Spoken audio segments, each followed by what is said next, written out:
Yo YouTube, j'espère que vous allez bien et aujourd'hui il n'y aura pas un mais 3 tapis mis à l'honneur pour cette vidéo. Je pense faire plusieurs vidéos dans ce style speed review comme ici pour en fait vous parler de différents produits en une fois de façon plus condensée car je ne prévois pas en fait de faire une vidéo dédiée pour chaque tapis ou souris que je possède. Autant le faire comme cela j'imagine que pas du tout. D'ailleurs si tu veux m'encourager à faire plus de vidéos dans ce genre, n'hésite pas à t'abonner à la chaîne ainsi que lâcher un petit pouce bleu sous la vidéo au passage, ça m'aide vraiment. Pour les 3 tapis de cette vidéo, nous avons donc le Fnatic Dash, le Pulsar Paracontrol V2 et le eSport Tiger Grandmaster SE. Commençons directement par le Fnatic Dash, et c'est un tapis en fait que vous m'avez souvent demandé de review, et cela je suppose parce qu'il existe depuis un bon moment maintenant. C'était donc l'un des premiers concurrents à d'autres tapis hybrides comme l'Artisan Yen ou l'Aqua-Control Plus. Il dispose également d'une grande disponibilité, notamment sur Amazon, et je vous mettrai d'ailleurs mon lien affilié dans la description si ça t'intéresse. Le Fnatic Dash est donc un tapis hybride comme on dit, c'est-à-dire avec une texture un peu granuleuse qui se veut généralement plus rêche que du tissu. Ses propriétés veulent qu'il soit souvent axé vitesse plutôt que contrôle, et c'est bien le cas pour le Dash. Passons vite fait en revue ses autres caractéristiques d'abord. Il est disponible en 4 formats, en médium donc de 360 sur 280 mm, en large avec 487 sur 372, en XL carré comme ici de 475 sur 475 et en format bureau de 950 sur 500 mm. C'est clairement un plus pour ce tapis déjà de base, et les tailles en fait sont vraiment très bonnes pour convenir à pas mal de gens. Le format bureau est également un peu plus grand que la taille conventionnelle, ce que j'apprécie personnellement. Pour son épaisseur, elle est de 3 mm et il est plutôt ferme, proche d'un artisan mid par exemple. Son petit point faible ici serait surtout sa base adhérente, le tapis bouge quand même pas mal, mais en soi en jeu je n'ai pas vraiment eu de problème, j'ai déjà eu bien pire. La couture de ses bords est vraiment très bonne, surtout en considérant en fait l'époque où il est sorti, et c'était rare de voir des coutures aussi fines et proches du niveau de la surface. Vous pouvez le ressentir sur votre bras ou en contact avec les patins, mais c'est très minime. Au niveau de sa qualité, personnellement, ma copie est arrivée avec des défauts dans le tissage. Sur mes 60 tapis, j'ai très rarement eu en fait des problèmes là-dessus. Je sais pas en fait si j'ai pas eu de chance ou si c'est quelque chose de récurrent pour ce tapis. Mais j'ai en fait quelques petites bosses à certains endroits qui peuvent se ressentir quand je passe ma main dessus ou alors avec mes patins. En soi, quand je suis concentré en jeu, je n'y pense pas trop, mais je suis quand même déçu là-dessus. Pour sa surface et vitesse de glisse maintenant, je dirais que pour un tapis hybride, il n'est pas si rêche que ça. Comme si en fait il avait été lissé, ce qui lui donne un peu cette vitesse haute également j'imagine. Il me fait d'ailleurs pas mal penser à mon artisan Ayateku Mid au niveau de la texture. Je dirais qu'il a peu de friction initiale, un peu de friction dynamique, mais pas trop de force d'arrêt, et c'est de là en fait qu'il tire toute sa vitesse. Pour comparaison, je le mettrais un poil en dessous d'un Aqua-Control de Sakura quand même par exemple, et c'est juste en fait ce stop un peu moins présent chez le Dash qui lui donne l'impression d'être plus rapide comparé aux autres frictions selon moi. J'ai aussi l'impression que le Dash a une différence de vitesse, il est un peu plus rapide en fait sur l'axe X horizontal comparé à l'Y vertical. Pour son prix maintenant, il est en promo en ce moment et sa version bureau est par exemple à 48€ et sa version XL est à 36€. À ce prix là, je dirais que c'est plutôt ok, sachant que les tapis hybrides sont généralement plutôt durables. Passons maintenant à un autre hybride, le Paracontrol V2.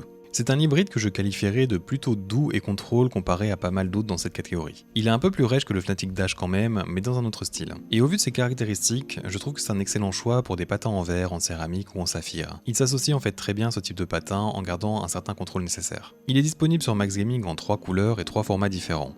Noir, rouge un peu orangé comme ici et bleu. Le format XL de base comme ici fait 46 cm sur 41 cm et le format bureau est classique avec 90 sur 40. Par contre sa version noire dispose d'une version étendue qui est d'ailleurs en grosse promo chez Max Gaming actuellement. Et je pense que c'est donc une très bonne affaire. Il est de soit de 50 cm sur 45 cm, ce qui est un format qu'on voit pas souvent, ou alors de 100 sur 50 cm. Pour un prix de 19 ou 29€ respectivement pour ces différentes tailles, c'est clairement un très bon prix. Le noir risque par contre d'être un peu plus rêche vu qu'il n'a pas de teinture de couleur j'imagine. Le Paracontrol V2 fait 4 mm d'épaisseur et il est plutôt ferme entre soft et mid de chez Artisan je dirais. Sa base adhérente est plutôt ok en fait, je n'ai pas eu de problème avec du tout. Le tapis a un feeling assez premium et la couture de ses bords est bonne également, presque au niveau de la surface de glisse. En termes de vitesse maintenant, il est quand même du côté contrôle avec une friction donc initiale qui se remarque, un peu de friction dynamique et pas mal de force d'arrêt. Il restera quand même plus rapide que pas mal de tapis en tissu et dépendra aussi pas mal de vos patins, parce que par exemple les core pads vont pas mal accentuer ce côté contrôle comparé à d'autres.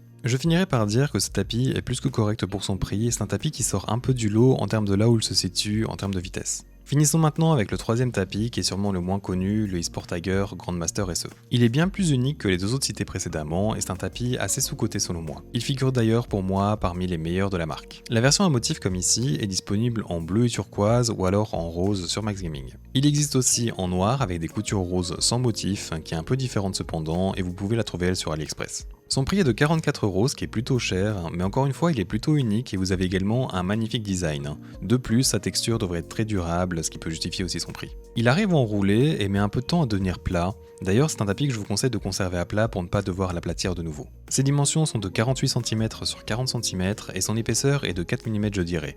Il est renseigné en fait 6 mm sur le site, mais je pense que c'est clairement erroné. C'est encore un tapis plutôt ferme qui se situerait entre soft et mid d'artisan, mais il se rapproche quand même plus du côté soft dû à son épaisseur. La couture de ses bords est excellente, elle est molle et au niveau de la surface de glisse, ce qui fait que personnellement, je la sens pas sous les patins et je sortirai juste du tapis.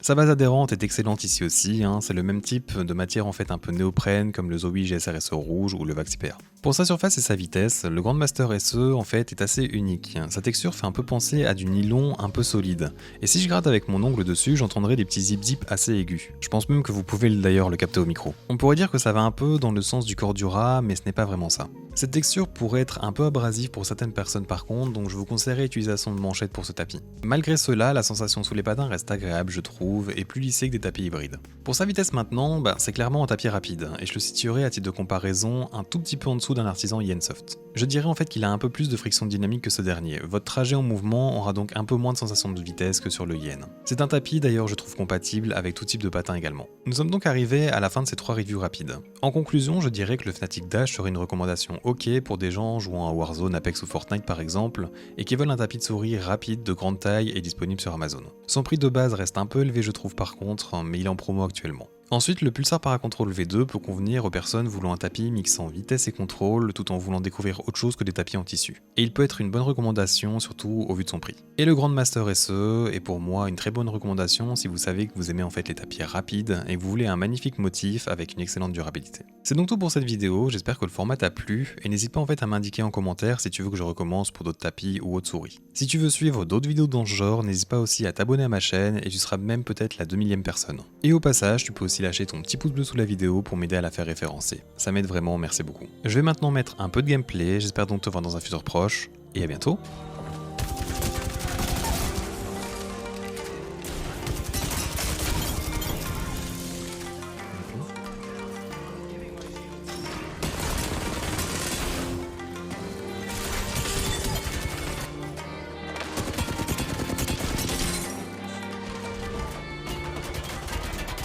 Qu'est-ce que...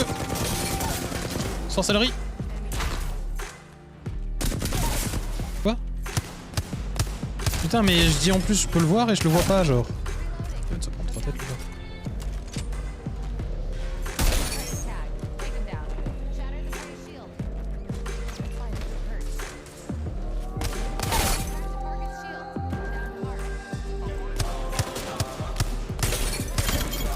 Il a un mastiff.